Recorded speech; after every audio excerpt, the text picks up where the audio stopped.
and just Jeet Crew. Please introduce yourselves. I'm Ajmer.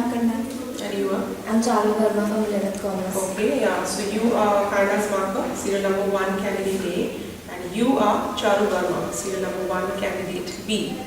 Candidate A, please tell me something about your family. Ma'am, I live in a joint family.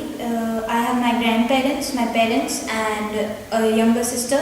The age gap between us is quite, I would say quite large, because almost 10.5 years. That is, but I'm very close to my sister, and she quite gives me correct suggestions to my problems. I share everything with her, day-to-day activities, That's very strange. my problems and everything. But the solutions which she gives to my problems is 90% right, because I would say that she does not think according to the situation. She thinks what would she do if she was in the. She's not very much skeptical, because she's only 6 years old just now. So I would say that. So both of you are very blessed, I would say. Okay, nice. Candidate B, can you tell me something about the hobbies you pursue? Yes, ma'am, I like dancing, I like reading books, and I like playing badminton. I think that when I dance, I can overcome all my stresses, and by playing badminton, I feel energetic, I feel enthusiastic, and reading book is my hobby because I like reading mysterious novels. And at present, I'm reading The Angel of the Dark, which is a very mysterious novel. I've not completed it, but then also it's very nice to read. And what about sports other than badminton? Is it something else you like to play? Mainly badminton, and I like table tennis also. You enjoy watching the same? Yes, ma'am. Good. We proceed to the second phase of topic presentation. Candidate A, what is your topic? Ma'am, today I'm going to speak about health and fitness. Today the health and fitness among the urban and rural people is quite common, but I would like to say that it is more among the rural people. The rural people are quite, what could I say, physically strong, and they may be not tech savvy as the urban people, but they are physically strong and have the immune system so strong that they can bear up any small disease like cough and cold or fever. But the urban people, they are a bit, I would say, a bit soft, and their immune system is weak, because 10 to 12 hours a day, the corporate world spends in front of computer screens or TV channels looking at the share markets or making presentations and things like that, which could in turn lead to very serious problems like diabetes, heart diseases, eyes and spine muscle problems. And I would like to conclude that if a nation wants to progress, the people of the nation should be very healthy. Okay. Candidate B, you may ask your question. Kainaji just told about the importance of health. Does that principle apply to you?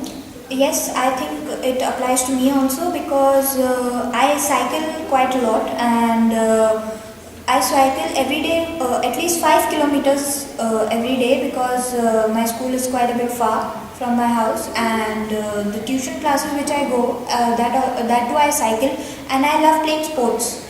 I play cricket, I play badminton, I play table tennis, and I'm quite good at it, so I think I'm on the progress of being healthy.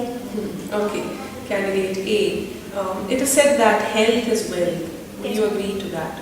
Definitely, ma'am. If we could take a simple example of a healthy person and a weakly person, then the healthy person can focus better on the extracurricular activities and studies, or if a person is in the corporate world, then on the projects, the person could progress very fast and nicely. But the weakly person's main focus would be on his or her health, which I think would divert the person from the extracurricular activities and the studies, which could be a bit faulty, I suppose. Okay, alright. Candidate B, what is your topic? Today I'm going to air my views on ethics and values. According to me, there is not a mandatory definition that one has to follow for being ethical. It is just that the person has to be aware of his actions and the consequences of the actions.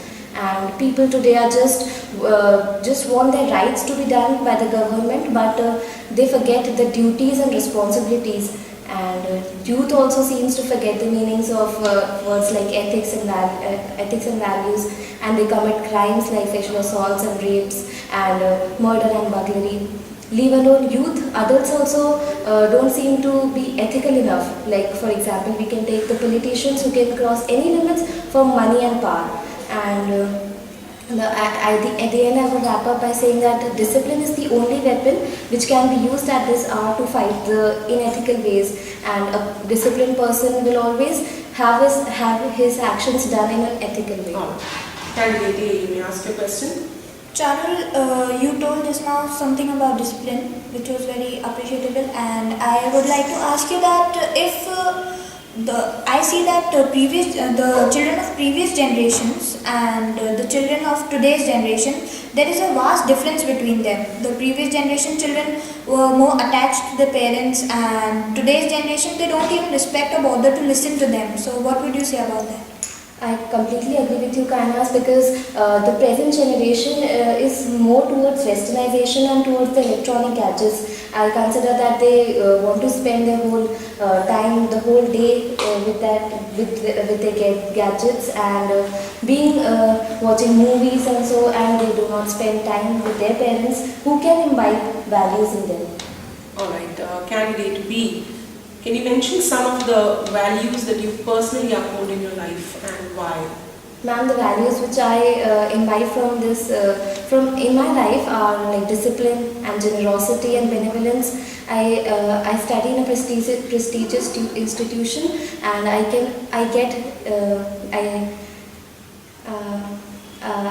been taught discipline in the school. I've been taught to be generous towards others, and these are the values. Okay, nice to know. We move ahead to the concluding phase, which is problem-solving task.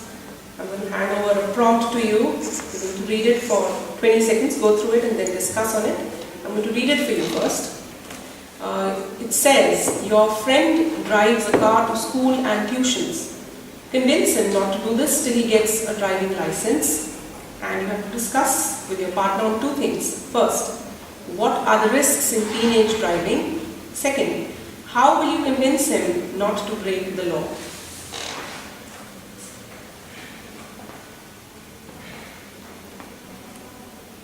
Well, Charul, I would like to say that the teenager who's driving the car, our friend, is on the wrong, legally on the wrong side of the law, because he does not have a permanent driving license yet, and he is on risk, and the people around him are also at the risk.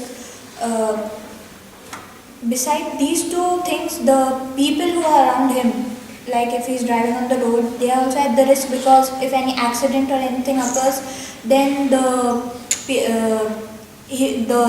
vehicle would be registered in the name of the parents, and they would be fined or would be subjected to imprisonment if any serious thing happens. And the other thing I would like to say that they can use pool cars if they are in the same locality and 5 to 6 people, only if a parent is driving. And they could also use CNG and LPG cylinders instead of using petrol, which can be eco-friendly. Yes, I will agree with you, Kainas, and I would say that our friend can also use public means of transport and a bicycle, because the car is only polluting the environment, which is something bad to the environment, and he can contribute his bit by using cycle and public means of transport. Okay, what do you think could be the role of a teacher in this entire scene? Now the teacher plays the most important role because by being friendly, the teacher can make the child understand about his role and about his duty towards the society. Okay, and what do you think, how far are the parents responsible for this thing, or can they help the friend to a certain extent?